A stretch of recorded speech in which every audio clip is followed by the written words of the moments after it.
한국 증시로 계속 이제 배당금이 늘어난다, 자사주가 계속 소각된다, 주주들이 옛날처럼 유상증자 함부로 못한다, 물적 분할 함부로 못한다. 그러면 주식이 희소성이 생기기 시작한다. 그렇게 되면 가격이 오를 수 있겠죠. 그렇게 해서 의외로 만약에 저라면 이런 게 좋아요. 그 축구로 치면은 수비수인데 공격 가담할 수 있는 주식들. 네. 대표적으로 내수주인 줄 알았는데 수출이 가능하네.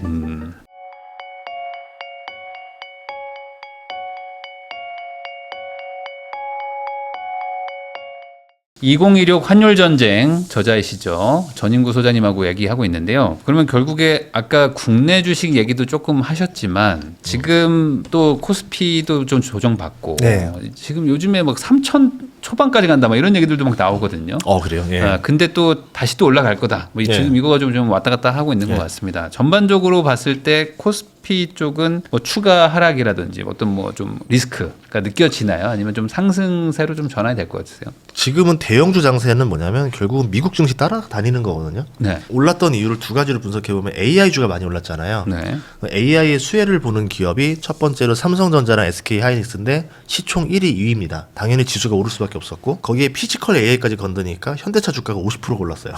그러니까 당연히 시총 상위주들 올라가죠. 그런 상태에서 바이오 분위기로 돌아와요. 삼박 올라가고 막 올라가죠. 그러면 당연히 시총 상위주들 막 올라갔죠. 거기다가 또 하나가 뭐냐면 대통령 당선 이후부터 코스피 5천을 만들어 보겠다라고 하면서 주주 친화적인 것들을 내세웁니다. 금융주가 막 올라가요. 네. 네. 거기다가 또 이제 뭐 고배당주 뭐 이제 뭐 배당 분리가부터 시작해서 이런 것들이 또 올라가요. 그렇게 하면서 이제 증시 전반적인 그 개선에 대한 기대감과 AI에 대한 기대감으로 4천을 돌파할 수 있었다라 봐요. 차트를 보면 되게 기이하게 올라갔습니다. 올해만 한 70% 80% 올랐죠. 이렇게 된 상태인데 만약에 미국의 AI가 꺾이게 되면 과연 유지할 수 있을까 해서는 모르겠어요. 그러면은 대한민국 증시를 올렸던 기둥 중에서 하나는 꺾여 나가는 거예요. 그럼 나머지 기둥 하나밖에 없는 거죠. 그러면 이 생각을 해봤죠. 원래 같은 경우는 그냥 자연적으로 흐름에 맡겼습니다. 그냥 시장의 흐름에 코스피가 맡겼는데 자연의 흐름에 맡겨서 만약 내년에 AI 주식이 좀 많이 떨어져가지고 코스피가 3,300까지 가게 됐다. 근데 대한민국 내수를 살리기 위해서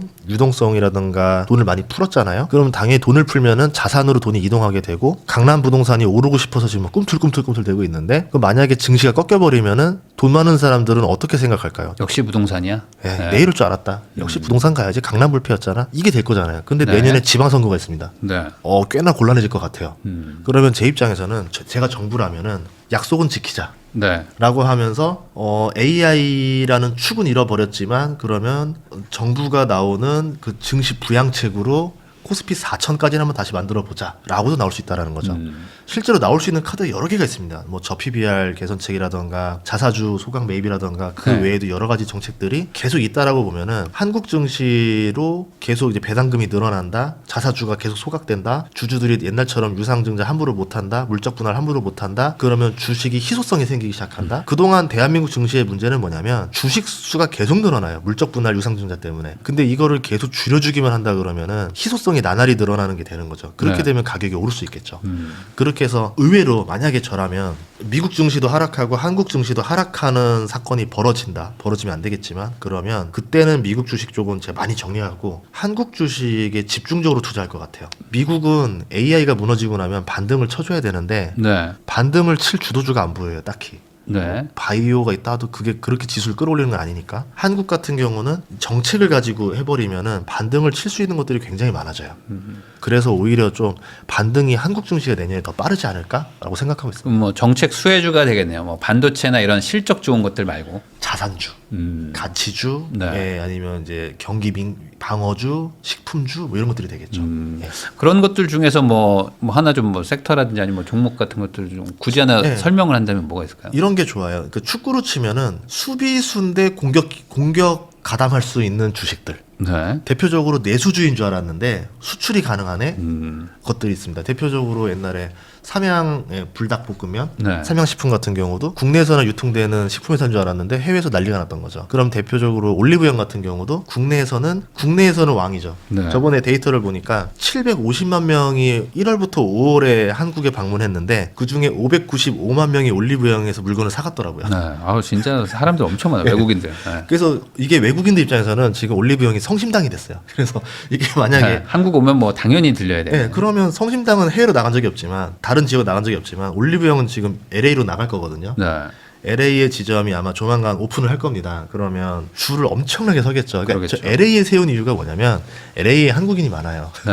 그래서 한국인들이 드디어 원했던 올리브영 줄 서는 게 미국에서 보도가 될 거고 뭐 뉴욕 어디가 되면서 전 네. 세계 관광객들이나 이런 사람들이 올리브영을 꼭 가야 되는 곳이 되면서 아마 새로운 센세이션을 일으킬 것 같아요. 그렇게 되면 기존의 화장품 회사들이 되게 힘들어했던 게 뭐냐면 예전에는 미국 틱톡이라던가 뭐 이런 광고를 태워서 10대들한테 좀 약간 어필해가지고 하는 게 가성비가 좋은 마케팅 수단이었는데 너무 많이 알려지다 보니까 광고 단가가 너무 많이 올라갔어요. 네. 그러니까 옛날처럼 그렇게 광고비 태워서 상품 매출 일으키는 가성비가 안 맞아집니다. 미국 틱톡 말고 새로운 어떤 마케팅 수단이 필요한데 올리브영이라는 오프라인 몰이 미국 전역으로 들어가면서 거기서 마케팅을 펼쳐주는 거죠. 그럼 올리브영 안에만 입점하면은 화장품 회사는 어느 정도 매출이 보장되는 이런 형태로 되면서 얘네들이 아마존에도 들어가고 하면서 또 새로운 성공 모델들이 나오는 신생 화장품 회사들을 잘 볼 필요가 있을 것 같아요. 네. 근데 이제 문제는 뭐냐면 이런 것들을 주식시장에 상장이 안 돼 있으니까 네. 우리가 살 때는 이미 벌써 많이 완숙해진 애들밖에 못 산다는 게 단점인 거죠. 그러면은 이런 기업에 개인들은 투자하기 어려울 것 같고 네. 그냥 올리브영에 투자하는 게 제일 낫지 않겠나라 보는 거죠. 아니면은 뭐 화장품을 만들어주는 화장품 제조업체 이런 것들도 괜찮지 않을까요?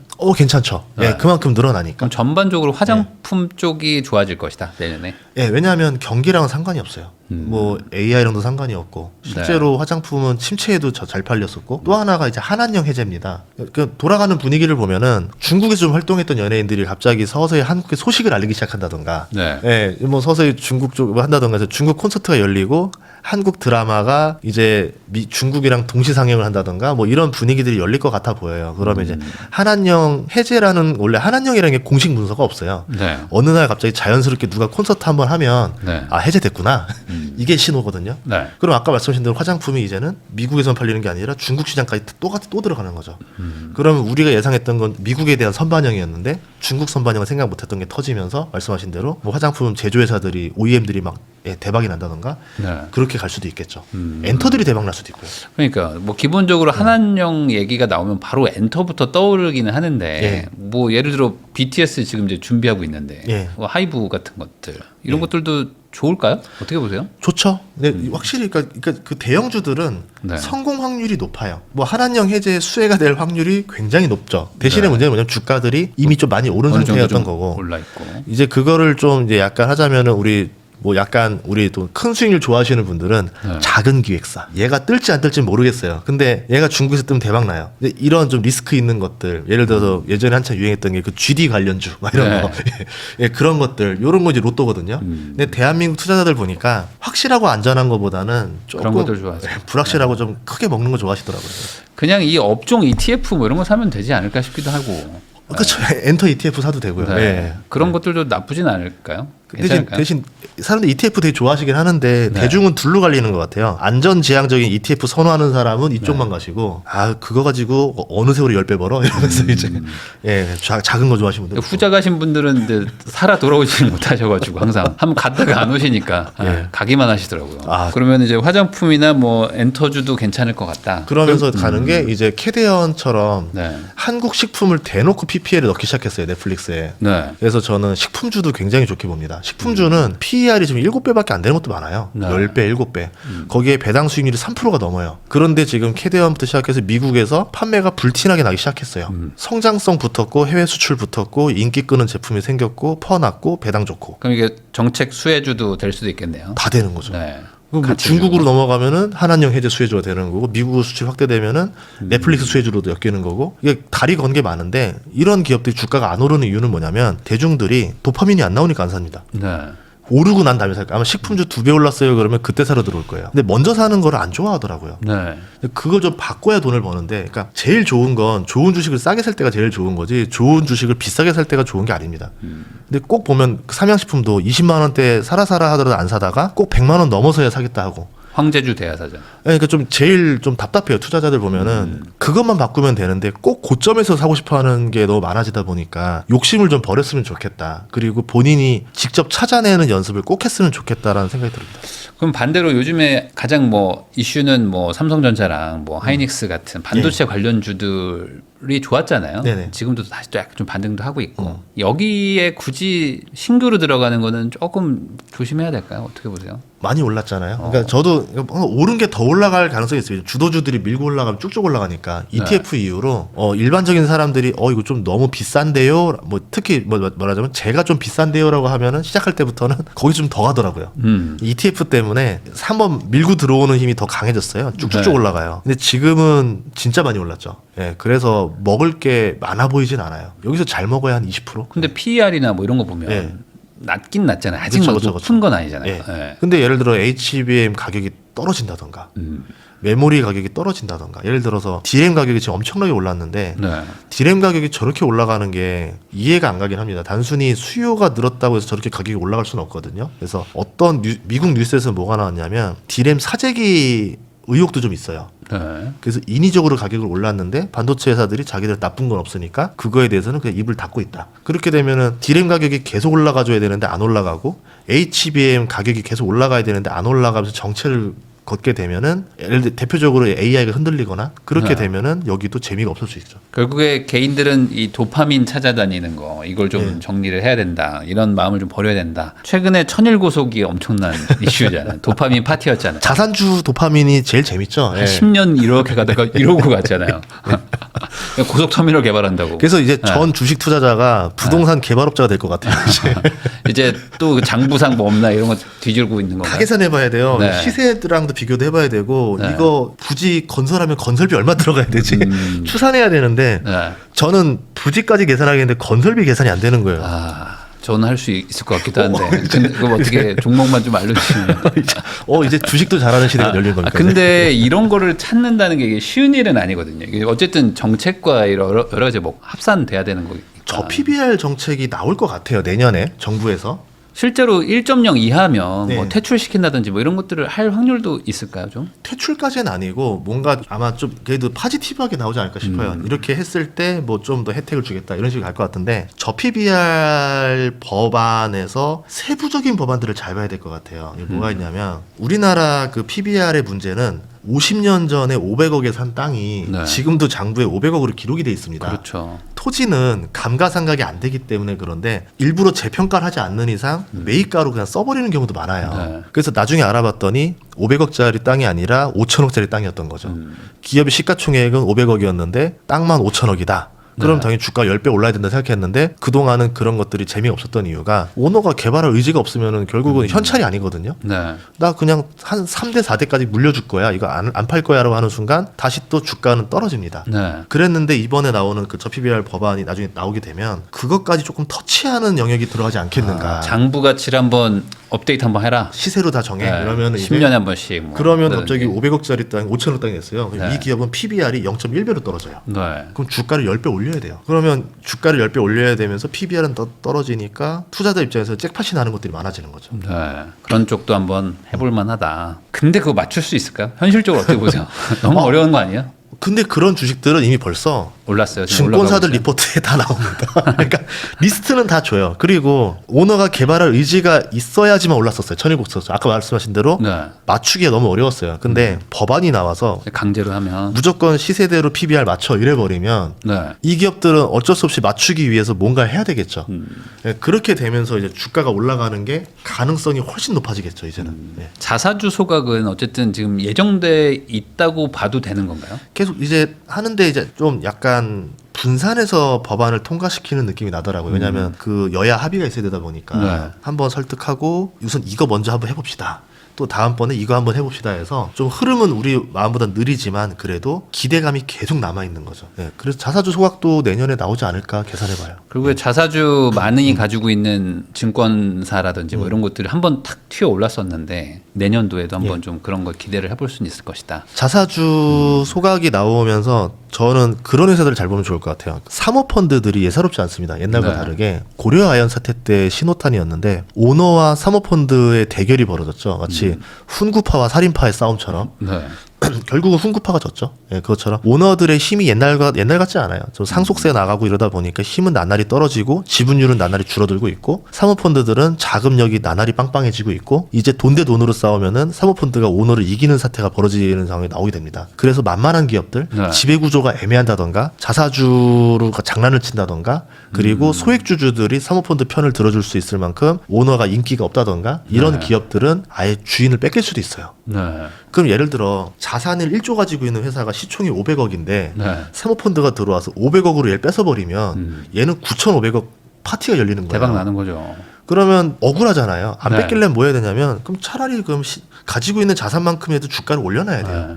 네. 제 가치를 안 맞추면 오너가 뺏겼을 때 너무 억울한 일이 벌어지니까 아마 이제 그런 게 많아지면서 옛날처럼 그렇게 저PBR 저퍼로 냅두기 쉽지 않을 것 같아요. 지금 사모펀드들이 호시탐탐 노리고 있습니다. 계속.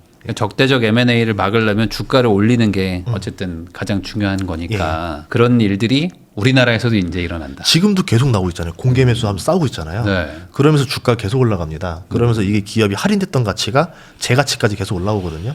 예, 그런 게 아마 내년에 꽤 많이 보지 않을까 싶어요. 예. 한국 주식에 전반적인 기회가 있다 이런 식으로 얘기를 정리해도 될까요? 뭐 내년에 미국 쪽도 뭐 나쁘진 않겠지만. 예, 그래서 한국 주식이 오히려 내년에는 미국 주식보다 매력 포인트가 훨씬 더 많이 있어서, 그러니까 AI라는 계급장 떼고 보면은 한국이 훨씬 더 나은 선택이 될 수 있다라 보는 거죠. 그냥 그러면 한국 지수 투자하면 되는 거 아니에요? 근데 지금은 좀 비싸요. 지금도 비싸요? 지금은 비싸요. 그러니까 AI 계급장 떼면 코스피가 3,300까지 내려갈 수도 있잖아요. 하긴 삼성전자랑 하이닉스 빠지면 뭐 답이 없죠. 예, 그런 다음에 다시 올라갈 때 그때는 한국 주식 반등세가 훨씬 더 셀 거라 보는 거죠. 인버스 갈까요? 아, 곱버스 갈까요? 곱버스. 야, 그렇죠. 호라림 짝인데요, 지금.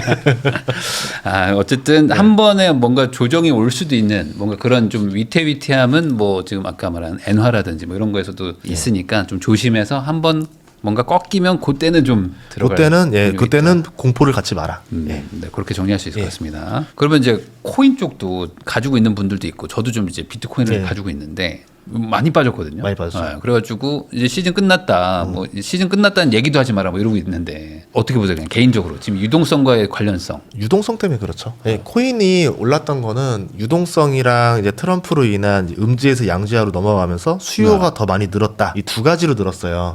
근데 두 가지 수요가 내년에 그렇게 기대가 없습니다. 그러니까 첫 번째 유동성이 빠지고 있으니까 당연히 코인뿐만 아니라 지금 주식에서도 약간 기술주들이 많이 빠지고 있어요. 네. 그거고 두 번째는 트럼프가 지금 올해 정말 많은 코인에 대한 혜택들을 넣었는데 내년에 그게 더 늘어날 만한 거가 없죠. 그러니까 카드를 남겨놔야 되는데 카드를 많이 써버렸죠. 네. 그럼 비트코인이나 코인 시장에서 더 뭐가 나올 수 있느냐? 지금 아무도 보지 못하고 있어요. 그러니까 기대감이 빠져 있죠. 그런데 자꾸 누가 코인 파는 사람들이 늘어나요. 유명한 인플루언서들이 지금 코인을 조금씩 팝니다. 그러니까 당연히 지금은 뭔가 상승에 대한 것보다는 하락에 대한 우려를 하는 사람이 더 많아진 거고 가격이 계속 내려가는 거죠. 네. 그럼 가격이 오르려면은 이 사람들한테 꿈과 희망을 줘야 되는데 그럴 호재들이 지금은 딱히 보이진 않는다.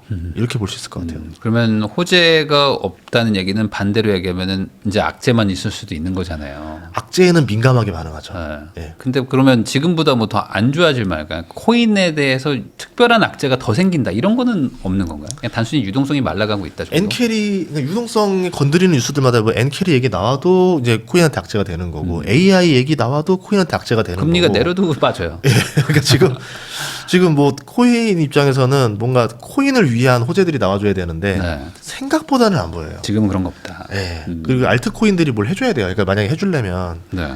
알트코인들이 뭔가 좀 실생활에다 연동이 되면서 실제로 코인이 돈이 되고 활용처가 되고 필요해서 수요가 되고 성공 사례들이 모델이 나오면 이제 알트코인의 재발견이라는 단어가 나오겠죠. 네. 그러면서 이제 또 괜찮은 코인들 가격이 막 오르면서 그러니까 이제 비트코인에 의존하지 말고 새로운 시장을 가야 되는데 그동안은 너무 비트코인과 스테이블 코인에 많이 의존했었고 다음번에 좀 알트코인 좀 해줘야 되지 않나 생각합니다. 금 쪽은 그러면 결국에 이런 네. 유동성이 좀 말라가고 하더라도 결국에 이 불안감을 또 이제 먹고 가격이 또 올라갈 수도 있는 거니까 금 쪽은 또 괜찮을 수도 있는 건가요? 투기 수요가 붙었어요. 그러니까 이제 금이 뭐 중앙은행들이 많이 산다라 하는데 네. 중앙은행들이 사는 거는 매년 1%씩 더 사는 겁니다. 그러니까 네. 그 수요가 크지가 않아요 생각보다.